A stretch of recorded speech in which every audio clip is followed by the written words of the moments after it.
आज एक बहुत ही इंपॉर्टेंट मुद्दे पे डिस्कशन करना है मुझे।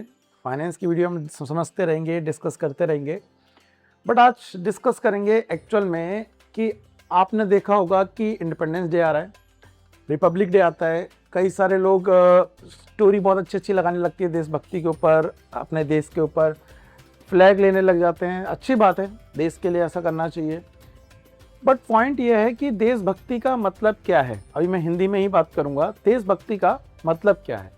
क्या केवल एक स्टोरी लगा देना, हाथ में झंडा ले लेना, ये देशभक्ति है? जब देशभक्ति की बात आती है ना, तो हमारे साथ बहुत सारी जिम्मेदारियां जुड़ जाती हैं। जब देशभक्ति की बात आती है तो बहुत सारी चीज़ें ऐसी हैं जो हमें अपने फील करनी पड़ती हैं।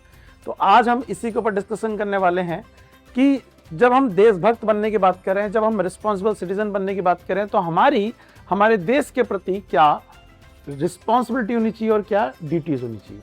तो सबसे पहली चीज समझते हैं कि देशभक्ति का मतलब क्या होता है। देखो, सबसे पहले सिर्फ समझिए, देशभक्ति का मतलब है लव फॉर कंट्रीज।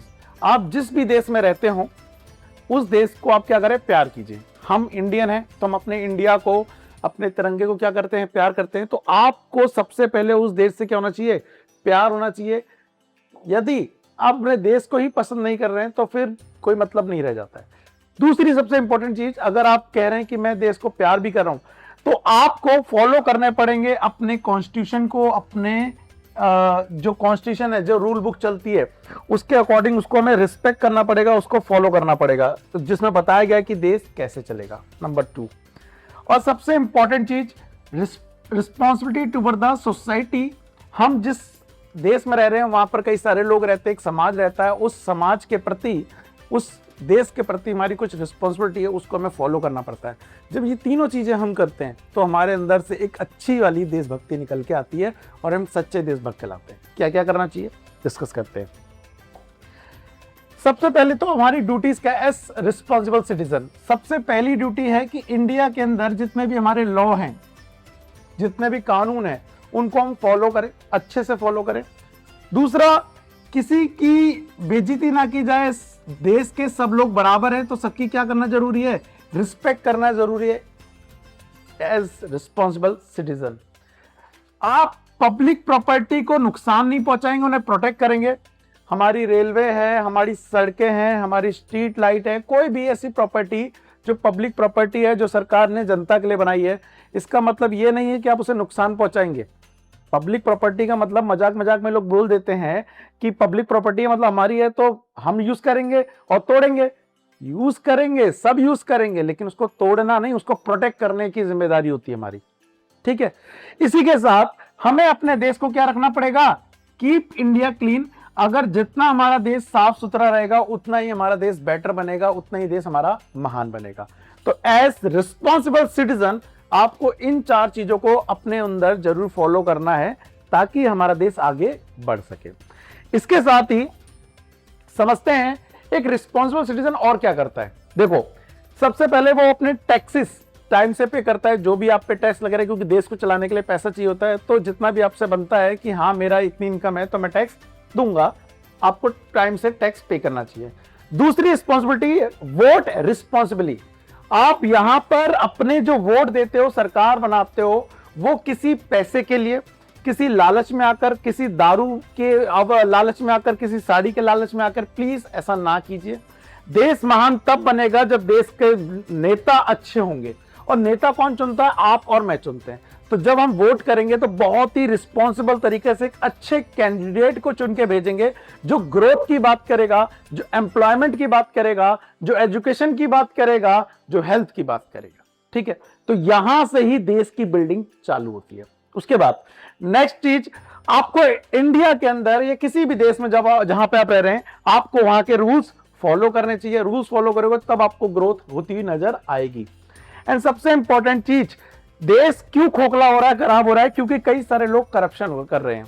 आप बस इतना जान लीजिए, आप अपने स्तर पर, आप छोटे स्तर पर कोशिश करेंगे कि आप रिस्पॉन्सिबल तरीके से एक अच्छे सिटीजन के तहत अच्छा काम करेंगे।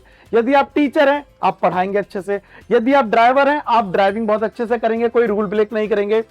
अगर आप कोई भी काम कर रहे हैं, आप स्वीपर भी हैं, आप अपना काम बहुत अच्छे से करेंगे। आप गवर्नमेंट जॉब में आप अच्छे से काम करेंगे। हर वो चीज चाहे आप कुछ भी हो, बिजनेसमैन हो, आप टाइम से टैक्स पे करेंगे, सोसाइटी की हेल्प करेंगे और प्रॉफिट भी कमाएंगे, कुछ भी बनिए, लेकिन बिल्डिंग करने के लिए, देश को अच्छा बिल्डअप करने के लिए आपको करप्शन नहीं करना है, ना ही होने देना है, याद रखिएगा। इसके साथ ही जब हम बात करते हैं देशभक्ति की, तो इसका मतलब यह नहीं होती देशभक्ति का मतलब है किसी को हेट करना। यदि मेरा देश महान है तो महान है, मैं बोलता हूं कि यस, भारत जिंदाबाद, जय हिंद, लेकिन इसका मतलब यह नहीं होता कि वो वाला देश बेकार है, वो वाला देश बेकार है। हमें अच्छी डेमोक्रेसी के साथ, अच्छी रिलेशनशिप के साथ आगे बढ़ना चाहिए। हम नहीं चाहते हमारे पड़ोसी से भी लड़ाई हो। हमारा घर है ना, अगर हमारे रिश्ते पड़ोसी से बिगड़े रहेंगे तो कहीं भी वो गली में जो सुकून आना चाहिए वो नहीं आ पाएगा। तो पहली पॉइंट है कि पहले आप अपने, जब देश से प्यार कर रहे हैं तो अपने देश से प्यार करने का मतलब किसी से नफरत करना नहीं होता, दोनों साथ में चल सकते हैं। बात की बात अलग आती है कि कोई आप पे हमला कर रहा है, कोई अटैक कर रहा है तो उसका मुंह तोड़ जवाब दिया जाएगा, लेकिन इसका मतलब ये बिल्कुल नहीं है कि जिससे हमारा कोई लेना देना नहीं है उस देश को भी हम नफरत करने लग जाएं, याद रखिएगा। साथ ही हमारे जो देशभक्ति का मतलब है वो बिल्डिंग अ बेटर इंडिया, हमें साथ मिलकर एक अच्छा देश बनाना है, अच्छी सर्विस देनी है लोगों को। जब ऐसा धीरे धीरे चीजें देखती हुई नजर आएंगी ना, तब देश आपको बड़ा बनता हुआ नजर आएगा। रिस्पेक्ट करनी है, साथ रहना है, जस्टिस चाहिए, सर्विस अच्छी होनी चाहिए, प्रोग्रेस होनी चाहिए, आपको अपने आप ही अपना देश महान होता हुआ नजर आएगा।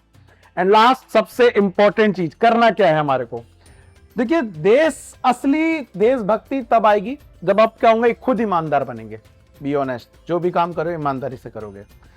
बी रिस्पॉन्सिबल, जिम्मेदारी लीजिए, आपकी जिम्मेदारी है, आप अच्छे से निभाएंगे और उसकी अकाउंटेबिलिटी भी तय करेंगे और उस जवाब देंगे।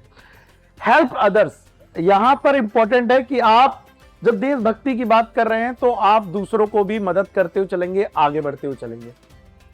प्रोटेक्ट एनवायरमेंट, हमें अपने आसपास के एनवायरमेंट को गंदा नहीं होने देना, उसे प्रोटेक्ट करना है, याद रखिएगा। एंड सबसे इंपॉर्टेंट, बिल्ड द नेशन। अब ये नेशन कैसे बिल्ड होगा, ध्यान रखना, कोई देश कोई इंसान नहीं है, कोई देश कोई इंसान नहीं है, लेकिन जो देश बना है वो इंसानों से मिलकर बना है। आप डॉक्टर हो सकते हैं, आप इंजीनियर हो सकते हैं, आप लेबर हो सकते हैं, आप टीचर हो सकते हैं, आप चार्टेड हो सकते हैं, बहुत कुछ हो सकते हैं।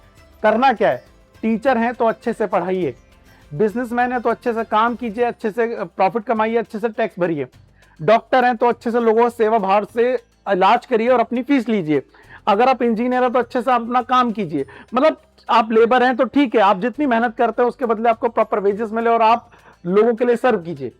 हर चीज में आपको ईमानदारी से काम करना है। जब हम ईमानदारी से काम करेंगे तो देश अपने आप बिल्ड होता हुआ नजर आएगा और देश ऐसे ही महान बनेगा। तो यदि आप कहते हैं मैं तो सच्चा देशभक्त हूं, मैं देश को बहुत आगे ले जाना चाहता हूं, तो कुछ ये काम कर लेंगे ना, देश आगे अपने आप ही बढ़ता हुआ नजर आएगा, देशभक्ति अपने आप ही लोगों के अंदर जागृत होने लग जाएगी। सो आज के लिए इतना ही, कोशिश करूंगा और उम्मीद करूंगा आपसे कि आप ऐसे ही लोगों के साथ प्यार बांटते रहेंगे। हैप्पी इंडिपेंडेंस डे, जय हिंद।